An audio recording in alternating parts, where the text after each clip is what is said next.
It is not only the lithium-ion based battery that we are going to see in future. There will be multiple players, multiple battery players like metal air, redox, then sodium base. Then even the supercapacitors will play a very major role for the vehicle during charging. So assuming that electric vehicle without battery, only with the supercapacitor, it has other advantage that it can charge in very less time, maybe tenth time of the battery, because it can take very highest current, and it has a cycle charging cycle of around 1 million cycle compared to the battery has maximum around 3000 cycle. So supercapacitor has a very huge advantage.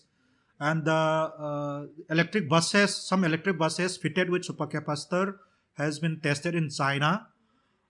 You have a point A to point B, a bus stop. There you have a supercapacitor charger, and your point A to point B station is defined. How much distance? Everything is done after the study. So you will see the supercapacitor is charged at point A station. Immediately it will charge during offloading and the boarding of the passenger. That time is enough to charge the complete supercapacitor bank. Then from there it will go to the point B station. Then during that entire period, the energy stored in the supercapacitor is enough to travel that much distance. That's why there is no battery use. This type of technology also we can deploy in city areas, or maybe intercity, some twin cities. There it is very much applicable. Though it's not that it's the first one.